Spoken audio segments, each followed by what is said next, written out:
Part 1 of turning my 1980 Chevy LUV from this into this.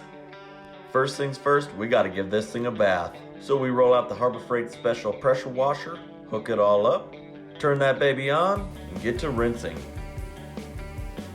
This thing has years of baked on moss, dirt, and grime. And after what seemed like literally hours of rinsing, we're on to my favorite part. The good old foam cannon. Hell yeah, brother. I have no idea what it is about this thing, but it is so satisfying to use. I mean, just look at that. And then a ton of scrubbing. The paint on this thing was filthy. I literally ruined this cheap wash mitt. I mean, just look at this water, yuck. And then on to one final rinse, and ta-da! Well, it's definitely not perfect, but it's a huge improvement. And now it'll be a clean eyesore for my neighbors to look at. Thanks guys for watching. Don't forget to follow and check out the merch link in my bio. Part 2 of turning my 1980 Chevy LUV from this into this. The wash job from my last video turned out great, but now it's time to turn our attention to the interior. So it's time to glove up and get the vacuum out. The first step of this process is to remove all the junk and clutter from the interior, and that includes everything under the bench seat, so it's got to come out. Not to mention the standard bench seat's going to be replaced with racing seats later on. So after removing 4 12mm nuts, the bench seat comes right out. And just look at all that junk that was hiding under there. After removing the big stuff, we vacuumed it up, and now we can remove this nasty carpet. But I wasn't super glad about what was underneath. Yeah, that's rust. I mean, good news is now there's floor ventilation, and finally I vacuumed up all the rust scale off of what was left of the floor pan. And that's a job done. It's already starting to look like a NASCAR truck. Thanks guys for watching, and don't forget there's a merch link in my bio, which is going to help fund this whole build, and the design's pretty sick.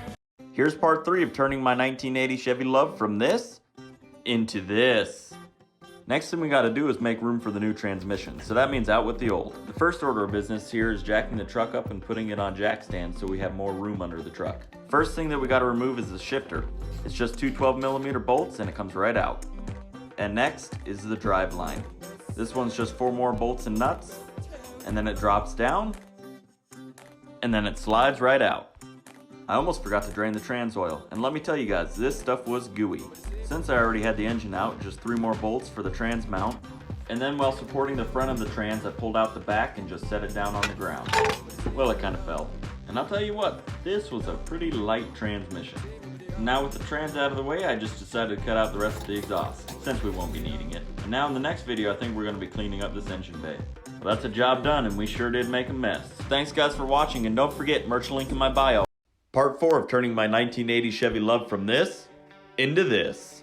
Announcement guys, at 200,000 followers, I'm giving away a t-shirt and a hoodie. All you have to do is sub to my YouTube, follow me on TikTok, and comment on this video. So what I did today was remove unnecessary items from the engine bay, such as this old bungee cord, to make room for the new 5.3 LM7. So I started off by removing all these dry rotted rubber hoses that won't be used with the new engine. I then removed all the small detachable wiring harnesses that connected to the old engine's electronics, since we'll no longer be using them. That means this coil has got to go. And don't worry, I'm saving all these old parts in case somebody needs them. So after removing all 3 wires and the 2 mounting screws, it comes right out. I then removed the parking brake cable and lever assembly, since I probably won't be using this in the future anyways. And lastly, I removed the clutch cable and the clutch pedal, since the truck's going to be an automatic, because automatics are faster. Now, I definitely didn't get everything that I wanted to done today, but that's okay because the weekend just started. Thanks for watching and stay tuned for part 5.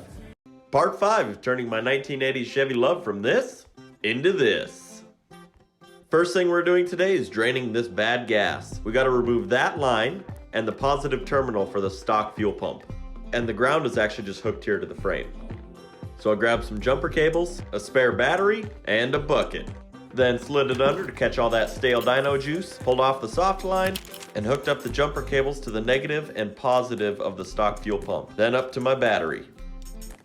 At first the pump was barely dribbling fuel out, but then it caught a second wind and started putting out like your mother on Sunday after church. And after it was all empty, I poured what looked like dehydrated old man urine into a suitable container. I then did some deadlifts with the truck, and decided it was time to take off the topper. It was just 6 really hard to get 2 bolts.